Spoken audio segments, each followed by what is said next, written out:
Hola, buenas, bienvenido y bienvenida a Santos Crucíferos de Jesús. Yo soy Rubén. ¿Sabías que hay una ciencia tan exacta como la matemática actual que trata sobre la mente y sobre Jesús? Una ciencia tan exacta como la física moderna, la cual, por ejemplo, en el electromagnetismo, trata de cómo, si tenemos varias cargas eléctricas, cómo se comporta lo que se llama un campo eléctrico. ¿Cómo iba a ser posible una ciencia que tratase sobre la mente y sobre Jesús, igual de exacta que lo es el electromagnetismo? Si te quedas en este capítulo, lo que vamos a ver es cómo esto es posible, en el sentido al menos intuitivo. El objetivo del vídeo es que cuando lo termines pienses que quizás sí es posible que esta ciencia se dé, al menos que sientas esa intuición de que podría de hecho existir tal ciencia, ya que tenemos ciencias sobre los electrones que nadie ha visto, ciencias dispares de cosas que no se dan a la vista. Entonces, puede ser que se dé una ciencia sobre el pensamiento y que tiene que ver que sea sobre Jesús. Entonces decimos que la ciencia que tratamos le llamamos campos trascendentales, ciencia jesucrística.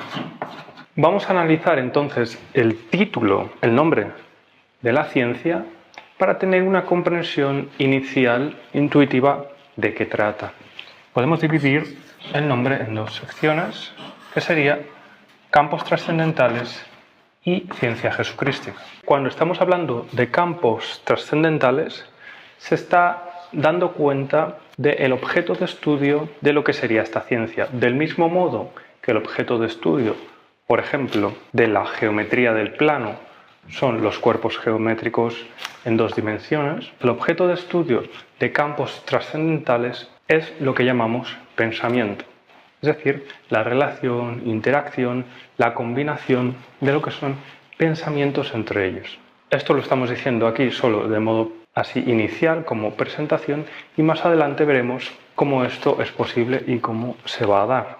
En la segunda parte, ciencia jesucrística, del mismo modo en que, por ejemplo, en la geometría del plano, lo que se está estudiando en esa relación de los cuerpos geométricos es, por ejemplo, cuál sería la relación entre un triángulo equilátero con un triángulo isósceles, o en electroestática sería, vamos a calcular cuál es la intensidad del campo eléctrico. En nuestro caso, en ciencia jesucrística, lo que vamos a tener es una comprensión de la relación de lo que sería el pensamiento con Jesucristo.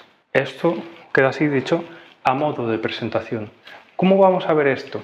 Lo veremos a lo largo del vídeo en tres partes.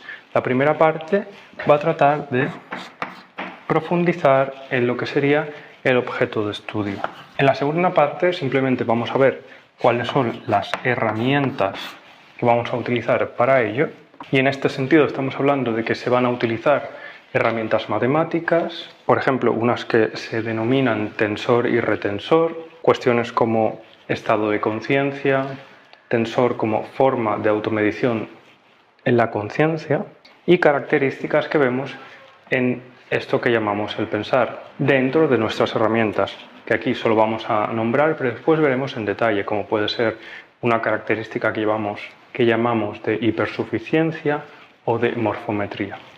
Y por último, lo que vamos a ver es cómo a través de estas herramientas el campo trascendental implica ciencia jesucrística, o cómo el campo trascendental se relaciona de forma científica con Jesús. Para entender entonces de forma simple lo que sería el objeto de estudio en campos trascendentales, ciencia jesucrística, lo que vamos a ver inicialmente son dos vías en las que ese objeto de estudio se divide. Decimos que hay la vía que llamamos línea interna y asimismo, como segunda vía para entender el objeto de estudio, tenemos lo que llamamos línea externa. Esto simplemente lo estamos diciendo para tener una comprensión introductoria sobre lo que sería ese objeto de estudio que se da en campos trascendentales. Entonces, la línea interna es la línea de la continuidad, la línea de lo que es característico, lo que es propio a lo que estudia campos trascendentales, que hemos dicho que eran los pensamientos. Esta línea interna, por ejemplo, se puede entender si entendemos el caso de la geometría, sería cuando se estudia lo que sería una propiedad propia del objeto de estudio de esta rama. Por ejemplo, que la suma de los tres ángulos de un triángulo va a dar 180 grados. Así bien, esta línea interna, cuando es con respecto a los pensamientos, nos va a hablar de una característica a priori propia del pensar. La segunda línea, la línea externa, sería la línea de conocimiento que viene mediada. No es inmediata al objeto como sería la línea interna, sino que viene mediada por una característica. Por ejemplo, si este es el triángulo A, este sería el triángulo B. Entonces, digamos que la mediación puede ser esta distancia y se puede estudiar cualquier característica como puede ser la proyección de este ángulo con este. En campos trascendentales, una vez hayamos comprendido las características a priori propias del pensamiento, seremos capaces de entender la dinámica de relación de estos pensamientos tal y como se da aquí la relación de estos triángulos. Seguramente con lo visto hasta ahora estás un poco confundido.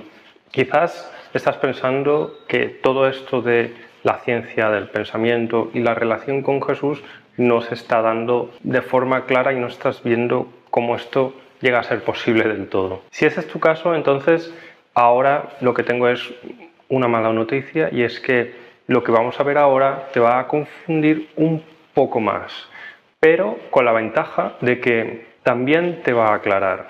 Es decir, vamos a ver la definición de campo trascendental. Esta definición te va a dar una intuición de todo el conjunto de lo que supone ciencia jesucrística. Entonces, ¿por qué digo que va a suponer un poco de mayor confusión?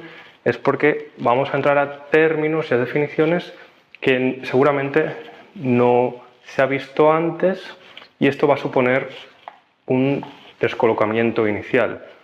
Pero posteriormente esto va a suponer una imagen mental, nos va a dar una idea con la cual podemos entender después todo el panorama de lo que estamos hablando. Se posee un campo trascendental como resultado de la operación actual potencial de un pensamiento.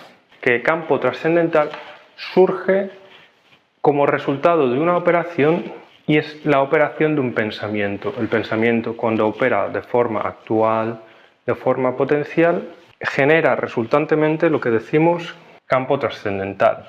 ¿Y cómo lo genera? Dándose un acceso a ideas. Surge este campo trascendental en paralelo al espacio mental donde sucede el pensar. Y el espacio mental simplemente lo estamos entendiendo como el lugar donde ocurre el pensamiento, es decir, el pensamiento ocurre en la mente. ¿Y por qué le llamamos espacio? Contiene a distintos pensamientos y no es como un punto la mente, sino que es el lugar, el continente donde se da el pensamiento. Y también ese espacio mental puede contener la idea. Entonces, ahora que tenemos esta intuición de lo que sería campo trascendental, aquello que se da como resultante de la operación de un pensamiento con acceso a ideas, lo formulamos de esta manera. No hay que tener ningún conocimiento previo para entender esto, y aunque parezca así complicado, ahora lo vamos a entender de forma fácil. Con estos símbolos, con esto estamos simbolizando el concepto de espacio, estas dos líneas paralelas. Aquí estamos simbolizando con la C y la T campo trascendental X, que es un campo trascendental particular. El X podría ser el Y, el X sub 0, etc. Decimos que es igual a, otra vez, dos líneas paralelas, y entonces tenemos la idea de campo, y este campo es un espacio mental. Decimos que es el espacio mental X. Y este espacio mental es equivalente a lo que hay entre los corchetes, que sería como una serie de pensamientos. Pensamiento P sub 0, P sub K.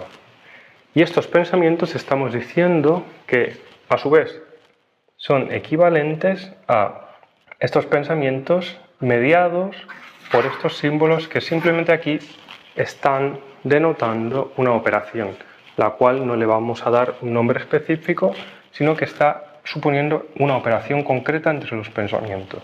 Entonces el campo trascendental es ese espacio mental el cual se da la operación de los pensamientos. Y ahora viene la parte que ya sí que nos va a generar esa intuición y esa comprensión que va a suponer una idea más clara de lo que supone campo trascendental y ciencia jesucrística. Y decimos que este campo trascendental es la región a priori de la dinámica del pensamiento. Es decir, este pensamiento cuando se dan los pensamientos, decimos que hay una operación entre ellos y el campo trascendental es la región a priori de esa dinámica de la operación entre pensamientos al operarse entre lo real, es decir, esa operación entre los pensamientos van a tener como resultante algo que llamamos lo real y decimos que esto es como un hecho consciente y la fantasía, o lo que podríamos llamar lo irreal, y eso decimos que es un hecho inconsciente. Con esto lo que estamos diciendo es que esa operación de la dinámica entre pensamientos, la cual genera el campo trascendental, se da en una región que llamamos a priori y nos da como resultante dos posibilidades: el que avance hacia algo que llamamos real y hecho consciente, o lo que llamamos fantasía o irreal y hecho inconsciente. Ahora que hemos visto el primer punto sobre cuál es el objeto de estudio de campos trascendentales, vamos a ver el segundo punto, el cual hemos dicho que pertenece a la división en la cual vamos a entender el vídeo. Aquí vamos a ver cuáles son las herramientas matemáticas para modelar, para entender el pensamiento. Así, para ver esto, vamos a dividir esto en dos puntos. Primero, nos vamos a preguntar si existe, de hecho, una matemática con natural al pensar, y, en segundo lugar, cuál es el hecho mínimo, y en este sentido, hecho universal, para todo pensamiento. Vemos que el primer punto se puede resolver de forma más o menos fácil si entendemos el ejemplo que hemos estado diciendo hasta ahora del electromagnetismo. En el electromagnetismo vemos que de hecho sí que existe una matemática con natural a su objeto de estudio, como sería la matemática vectorial, la cual estudia la relación de puntos en el espacio por medio de lo que se denominan vectores. Y esta matemática es connatural al estudio del electromagnetismo, ya que los puntos se pueden entender como cargas eléctricas y lo que estudia esa ciencia es la relación de las cargas eléctricas entre sí. Entonces, ¿cuál es la matemática que decimos que es connatural al pensamiento? A esta matemática le denominamos tensorretención, la cual vamos a ver en más detalle posteriormente. En segundo lugar, ¿cuál es el hecho mínimo, cuál es el hecho universal que se da siempre en el pensamiento? Veamos de nuevo el ejemplo del electromagnetismo. En el electromagnetismo hay un hecho mínimo universal que se da para todos los objetos. Ese hecho mínimo es la idea de punto. En la idea de punto estamos generalizando la idea de cuerpo físico. Entonces, ¿cuál es ese hecho mínimo universal del pensamiento? Y aquí ya vamos a entrar a entender un poco más estas herramientas matemáticas. Se dice que el hecho mínimo universal del pensar es que el pensar es aquello que modifica un estado de conciencia, por ejemplo, A, en otro estado de conciencia, A'. Por ejemplo, este es el hecho mínimo universal para entender el pensamiento. ¿Qué se quiere decir con esto? Que siempre que hablemos de pensar, por ejemplo, si decimos que pensar es estar captando ahora el color rojo y posteriormente captar un rojo claro, decimos que esto se puede dar por medio de lo que es una fase de un pensar P sub X, que se ha dado en el primer estado de conciencia A como rojo y que el resultante es que ahora veo en el sentido de pienso un rojo claro. Esto lo entendemos simplemente como modelo mínimo universal, es decir, toda forma de pensamiento, de hecho podemos decir que en cierto sentido ha supuesto el cambio de un estado de conciencia a otro estado de conciencia. Es cierto que se podría pensar que hay estados de conciencia los cuales cambian, es decir, se da la modificación de tal estado de conciencia y podríamos decir, quizás no está interviniendo en esto un pensamiento. Ciertamente, sin embargo, esto lo asociaríamos más bien a lo que sería la forma del cambio de ese estado de conciencia, mediado más bien por lo que sería un hecho inconsciente. Sin embargo, esta formulación de aquí la vamos a entender únicamente como un convenio. Y este convenio nos va a servir para, si queremos decir se ha dado un pensamiento en dos estados de conciencia, poder formularlo. Igual que cuando queremos formular una carga eléctrica, no decimos que esto propiamente va a suponer todas las partículas atómicas que queramos modelar, porque a veces quizás queremos usar una onda.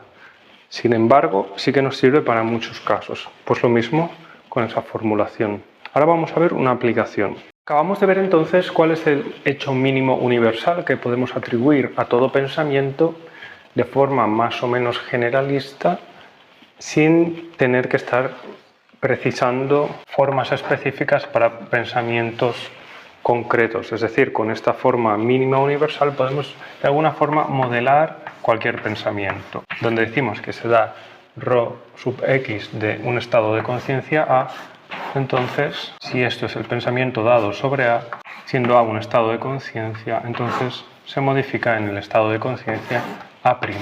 Si asumimos esa fórmula como una buena manera de modelar lo que sería el acto del pensar sobre la conciencia, vamos a ver ahora dos casos, donde Kant está definiendo lo que es para él pensar. Entonces vamos a ver si nuestra formulación sirve para modelar esto que Kant nos está diciendo que es el pensamiento. Esto nos lo dice en la crítica de la razón pura y en el primer caso nos dice que pensar es conocer mediante conceptos, y el segundo caso es el típico donde se dice que los pensamientos sin contenido son vacíos y las intuiciones sin conceptos son ciegas. Cogiendo entonces nuestra formulación, si tenemos un estado de conciencia A y decimos que es, por ejemplo, una casa cuando no se conoce, entonces el estado de conciencia A' podemos decir que es, por ejemplo, la casa como concepto conocido. Entonces, si formulamos esto como ρ sub x de A, dando como resultado A', veríamos que ρ sub x es igual a el hecho de conocer la casa. Esto vemos que lo podemos aceptar sin problemas y lo único que aquí nos importa, nos interesa, es que vemos que tiene flexibilidad para sustituir las variables de A' estado de conciencia por cualquier forma de estado de conciencia que le queramos dar y así poder modelar esa forma de pensar. Entonces, como segunda definición que estamos dando en esta introducción a campos trascendentales, ciencia jesucrística, tenemos la definición que ya hemos visto por encima de lo que sería la formulación de pensamiento. Entonces es la definición de pensamiento como estado de conciencia. Entonces se dice que una forma de pensamiento que denotamos ρ sub 0 se da como dado en un estado de conciencia A, es decir, ρ sub 0 es dado en el estado de conciencia A, y ello implica que se está dando en A como para sí mismo, es decir, el estado de conciencia A aplica en sí mismo ρ, y esto cambia el estado de sí mismo como otro estado de conciencia A'. Es decir, que cuando se aplica el estado de conciencia A por medio de ρ sub 0, por medio de pensamiento, se modifica en el estado de conciencia A'. Esto ahora nos sirve como una pequeña precisión de lo que hemos dicho antes, que era el hecho mínimo universal para entender, digamos, la estructura básica de todo pensamiento, ya que ahora hemos precisado el hecho de que esta forma de darse esa estructura mínima universal se está dando desde el estado de conciencia hacia sí mismo. Hemos estado hablando todo el rato de estado de conciencia, pero ¿qué es un estado de conciencia? Nos podríamos preguntar, ¿un estado de conciencia es todo lo que se da en la mente en un instante de tiempo? ¿Podríamos aceptar esa definición simple y decir, bueno, si yo tomo todo lo que se da en mi mente y tomo una fotografía, digo, esto es un estado particular de mi mente? ¿Cómo definir esto de forma un poco precisa, de forma más quizás matemática, para después utilizarlo con esta definición en lo que hemos estado diciendo que es pensamiento? Aquí tenemos la definición de estado de conciencia, lo cual hemos estado utilizando hasta ahora, pero no hemos precisado, y aunque se vea difícil, de hecho, es la definición más fácil, y ya no va a haber nada más difícil de lo que hemos visto hasta ahora. Así que, aunque se vean más símbolos, esta definición va a ser más simple. Con esta definición habremos completado nuestra caja de herramientas matemáticas para después ya tener una intuición clara de qué es ese pensamiento, qué es esa dinámica del pensamiento y por fin entender qué es el campo trascendental. De manera que podamos asociarlo ya de forma más clara a lo que decimos que es la ciencia jesucrística. Entonces, para ver esta definición de estado de conciencia, decimos que estado de conciencia se está definiendo aquí como automedición, es decir, como automedición en esa conciencia.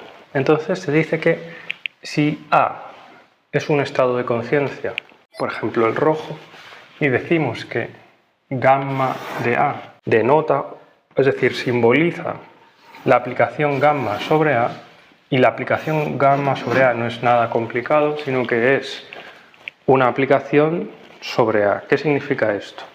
Si yo tengo A y yo quiero hacer algo en A, y digo A es un estado de conciencia, es lo que se está dando en mi mente.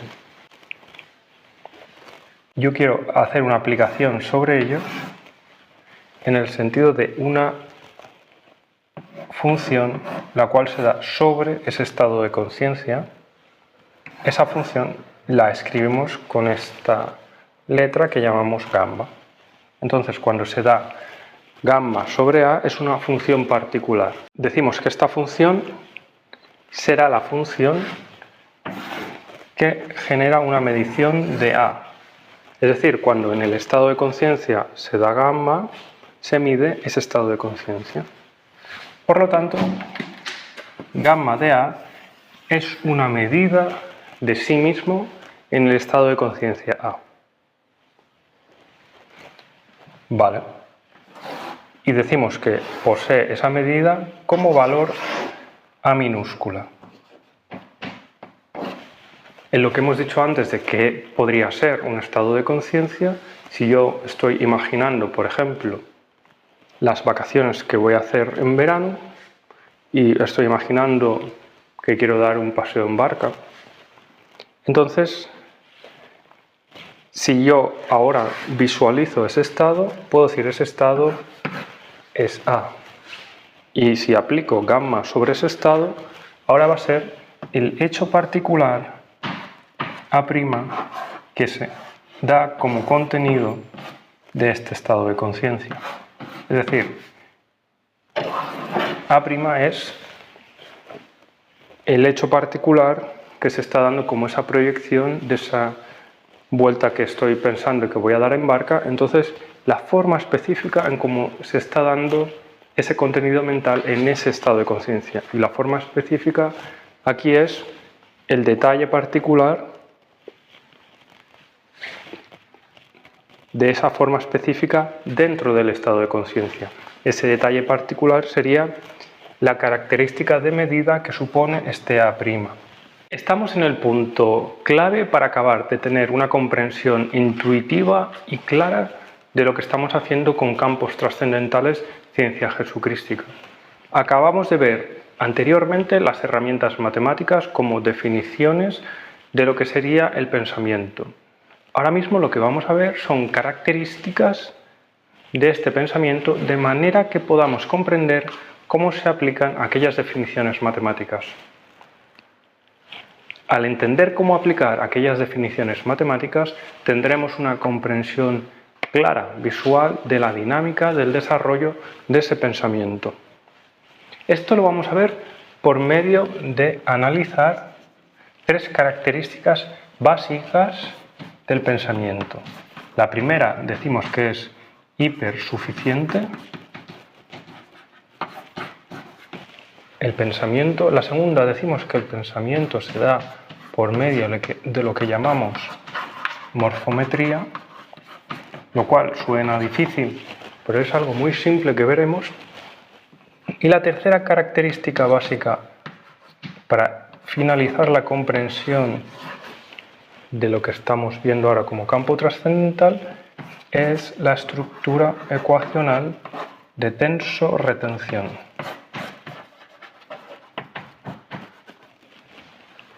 Entonces vamos a centrarnos ahora en la primera característica, la de hipersuficiencia. Decimos que esto es una característica que se da en el pensamiento. ¿Qué significa esto? Hipersuficiencia supone la exponenciación del principio de razón suficiente. Este principio, según Leibniz, nos dice que nada sucede sin una razón suficiente. Esto es, que nada sucede sin que sea posible, para quien conozca las cosas suficientemente, dar una razón que baste. Es decir, nada sucede sin que sea posible dar una razón para que baste para determinar por qué es así y no de otro modo. Ese es el principio de razón suficiente. Pero decimos, una característica del pensamiento, de lo que ahora mismo estoy haciendo y de lo que tú estás haciendo también, es que es hipersuficiente. Y esto decimos que es la exponencial de este principio. La exponencial es una función, tiene una forma de crecimiento continuo. Entonces decimos que el pensamiento que hemos denotado antes como ρ sub x, por ejemplo, si es ρ sub x 0 y después ρ sub x 1, etc., se estará dando de manera que cumpla el principio de razón suficiente, es decir, que sea posible dar una razón que baste para determinar por qué este pensamiento es así y no de otro modo, pero que es hiper a la vez, como exponenciación. Es decir, que aquí habrá una razón 0, aquí habrá una razón 1, y esta razón será en progresión geométrica con respecto a las razones que teníamos anteriormente.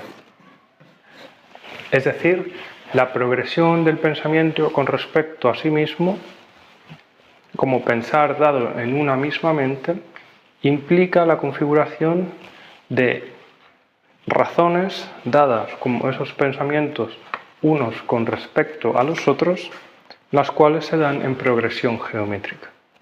Esto queda dicho, pero falta quizás un poco más para entenderlo de forma visual o práctica. Para entender esto de manera visual o práctica, vamos a coger la definición que nos da Schopenhauer en el cuádruple principio de razón suficiente.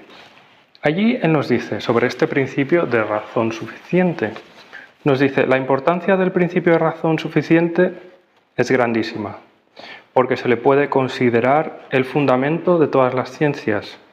Y nos dice después, ciencia no es otra cosa que un sistema de conocimientos enlazados.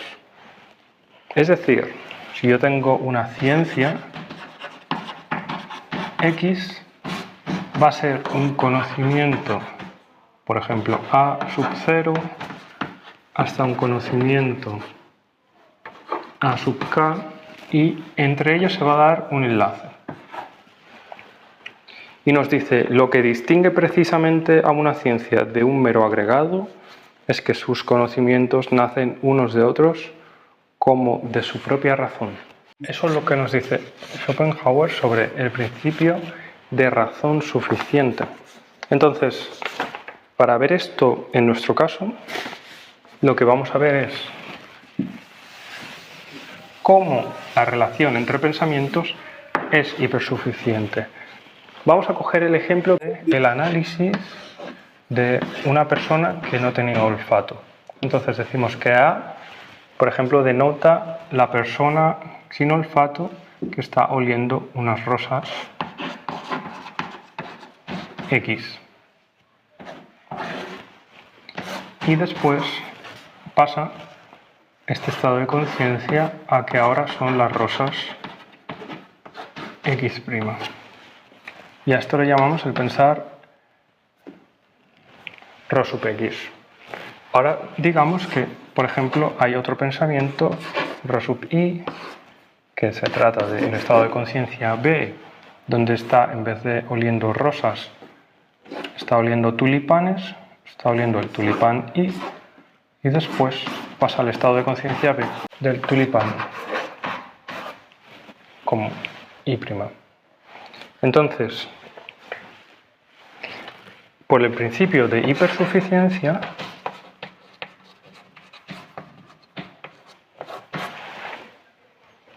aplicado a la estructura del pensamiento, entonces sucederá que Rho sub X se da en una relación de proporción con respecto a Rho sub I. Es decir, simplemente lo que se está diciendo es que la persona que tiene el estado de conciencia de percepción sin olfato de rosas, cuando piensa eso, ese pensamiento Rho sub X está relacionado de forma proporcional con el pensamiento Rho sub I. Hemos visto entonces cómo hemos podido aplicar lo que hemos introducido anteriormente de definición de lo que sería pensamiento sobre un estado de conciencia, tal que ese estado de conciencia varía a otro estado de conciencia, y a su vez estado de conciencia como automedición de esa conciencia, porque estamos diciendo que el estado de conciencia A se da tal que su automedición es X como una fragancia de rosas. Ahora hemos visto esto, que es la característica de hipersuficiencia del pensamiento, lo cual intuitivamente lo único que nos está diciendo es que parece ser que los pensamientos que se dan en la misma mente tienen relación unos con otros. El pensamiento uno con otro tiene una relación determinable, medible, y esta relación es una relación que parece de proporcionalidad. Ahora veremos que gracias a esto podemos introducir una estructura geométrica para aplicar esta dinámica del pensamiento, y es lo que hemos dicho que se llama morfometría. Acabamos de introducir el principio de hipersuficiencia como modo de comprender la dinámica y relación de pensamientos entre ellos como pensamientos que se están dando dentro de una misma mente. Hemos visto que esta relación de hipersuficiencia era la exponenciación del principio de razón suficiente entre pensamientos, de manera que un pensamiento se dice que es proporcional con otro pensamiento y que esta proporción va aumentando a medida que se van dando pensamientos dentro de la mente. Para modelar esto vamos a ver lo que llamamos morfoforma. La morfoforma sería esta estructura, se da dentro de lo que hemos dicho antes que era una característica del pensamiento como morfometría. Morfoforma simplemente quiere significar la forma de la forma. Justamente aquello que es hipersuficiente, en ese progreso que va teniendo, va adquiriendo por sí mismo suficiencia absoluta con respecto a sí mismo como adquisición de una razón básica para explicarse a sí mismo como pensamiento. Esa razón que va adquiriendo por lo tanto también una estructura. Y esa estructura es la forma de esa misma configuración o forma que tiene. Esto lo hemos estructurado geométricamente como un círculo en el que hay inscritas dos estrellas pentagrámicas. Y de hecho se podía utilizar, en vez de una estrella de 5 puntas, una estrella de 6 puntas. Aquí se ha puesto el ejemplo de un cuadrado inscrito en el círculo. Así bien, ¿por qué estamos poniendo la estrella de 5 puntas inscrita en el círculo? Esto nos sirve para modelar el pensamiento. Vemos que en cada intersección de la estrella o la figura geométrica con el círculo ponemos un punto y numeramos los puntos del 0 hasta el 9. Si nosotros decimos que esta morfoforma entera supone un estado de conciencia, por ejemplo, el estado de conciencia A, podremos modificar la posición de estos puntos de manera que toda la estructura interna también se vea modificada y tener una estructura geométrica de cómo pasa a el estado de conciencia A'.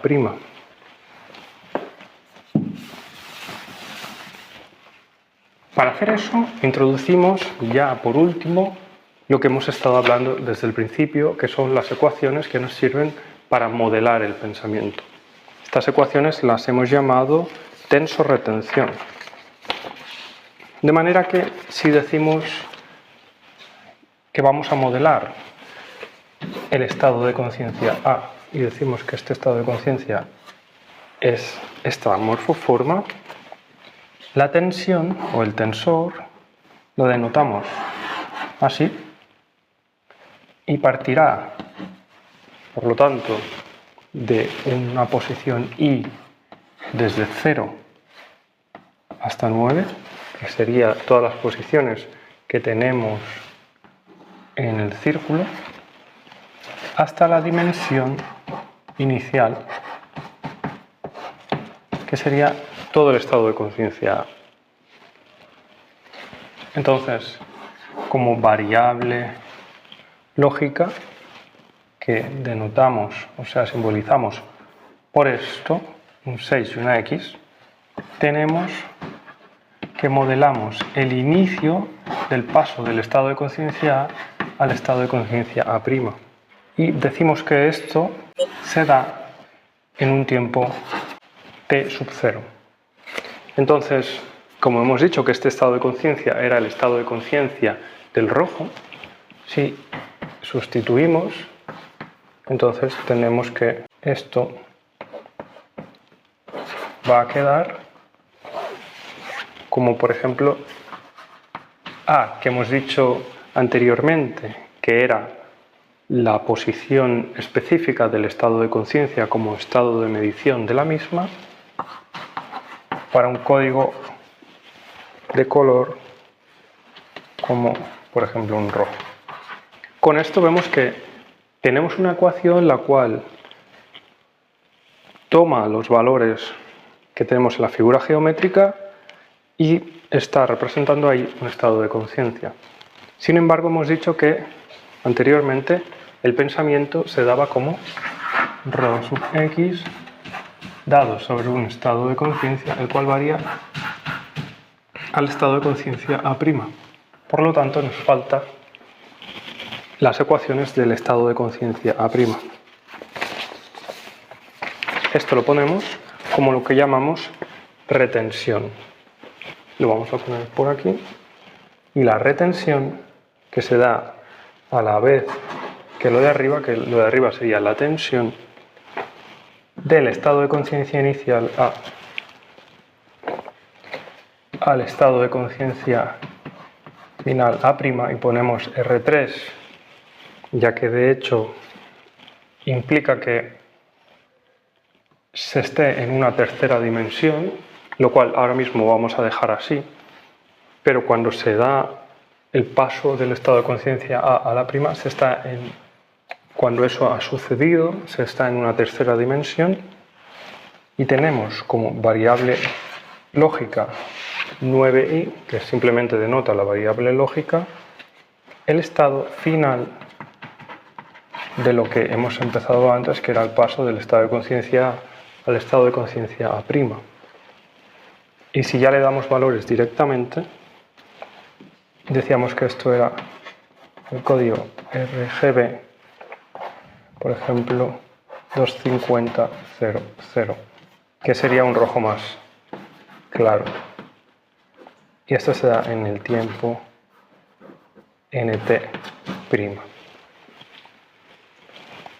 9t'. Vemos, por lo tanto, que con el tensor y el retensor acabamos de modelar el pensamiento de percibir cómo se aclara el color rojo, si lo entendemos como pensamiento. Con esta estructura matemática, por lo tanto, lo que tenemos es la capacidad de modelar ahora formas específicas precisas de pensamientos. Con esto lo que tenemos es la capacidad de ahora precisar lo que sería la dinámica dentro de un campo trascendental. Por último, vamos a ver cómo, gracias a tener ahora estas herramientas ya de forma precisa, vamos a ver cómo se acaba de entender por fin campo trascendental y cómo este campo refleja ciencia jesucrística y refleja una relación con Jesús. Hemos llegado por fin al final, a la parte donde vamos a entender todo lo que hemos estado viendo hasta ahora como campo trascendental, ciencia jesucrística. Recordemos lo que hemos hecho hasta ahora. Hemos partido de decir cuál era el objeto de estudio de nuestra ciencia, como los pensamientos. Después hemos visto cuáles son las herramientas matemáticas que nos sirven para modelar este pensamiento. Y de hecho, cuando hemos introducido estas herramientas matemáticas, lo hemos hecho con los principios mínimos universales, sin asumir nada de lo que estamos intentando modelar, sin asumir nada del pensamiento. Entonces, por ejemplo, se ha dicho que algo característico del pensamiento es que, dado en un estado de conciencia A, ese estado de conciencia queda modificado en otro estado de conciencia A'. Otra segunda característica que hemos dicho, matemática propia del pensamiento, era que cuando se tiene un estado de conciencia A, este mismo como estado de conciencia se da como automedición de tal estado de conciencia. Con eso hemos pasado rápidamente a las características que ahora sí nos permitían tener una intuición más práctica de lo que es la dinámica del pensamiento. Y esas características hemos dicho que eran la hipersuficiencia y la morfometría.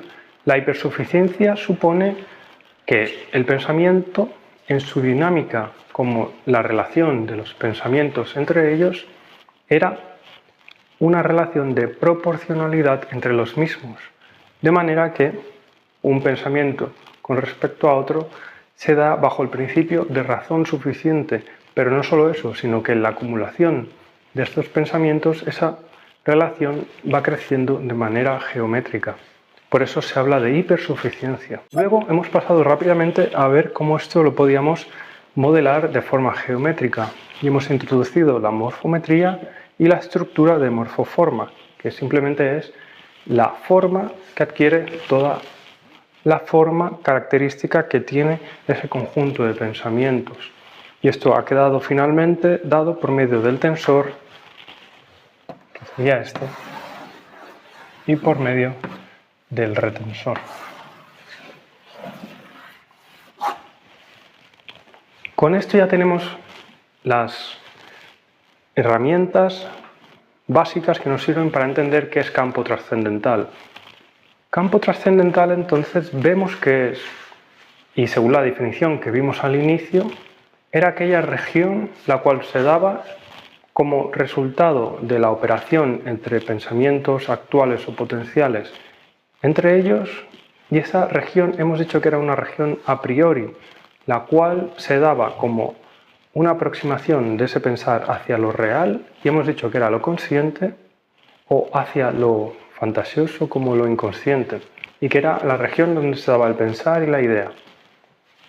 justamente esa región es la que queda modelada con el tensor y el retensor, ya que si aquí estamos diciendo que estamos viendo la evolución del estado de conciencia A al estado de conciencia A', y hemos dicho que el estado de conciencia A era, por ejemplo, un rojo, y el estado de conciencia A' era un rojo más claro, entonces estamos viendo que aquí estamos aproximándonos a la idea de el pensamiento que sería la aclaración del rojo. O por ejemplo, si decimos que el tensor es el sumando a mano izquierda 2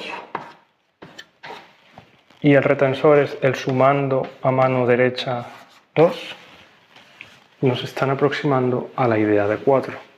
Vemos entonces que por medio de modelar de forma precisa pensamientos en estados característicos, estamos también modelando cómo se relacionan esos pensamientos con ideas.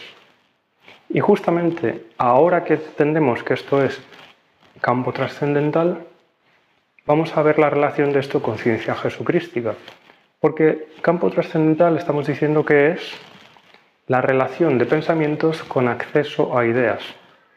Si tomamos el ejemplo nuestro en el día a día, vemos que nuestra mente, cuando estamos pensando, esta mente en ocasiones haya más claridad y en otras ocasiones vemos que nuestros pensamientos como que no alcanzan un nivel el cual nos dé satisfacción. Estamos como en una nube borrosa donde no hallamos un pensamiento claro.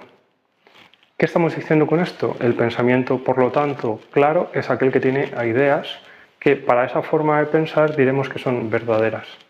El pensamiento que no es claro, por lo tanto, no tiene acceso a esa idea.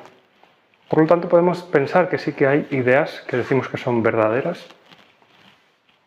Entonces, ciencia jesucrística será entender el campo trascendental en dinámicas de pensamiento que nos aproximen a ideas, tal que esa idea es la idea verdadera como Jesucristo. Es decir, Jesucristo justamente es la idea verdadera que fundamenta el campo trascendental para el conjunto de los pensamientos como Jesucristo dándose en la cruz. Seguramente ahora pienses que esto es de alguna forma comprensible en un sentido estructural, porque acabamos de ver toda la línea como el pensamiento se puede modelar, pero no sabes precisamente cómo esto va a ser así. Pero justamente este era el objetivo de este vídeo, pasar de decir del no creo que sea posible al puede ser. Muchas gracias y nos vemos en el próximo capítulo.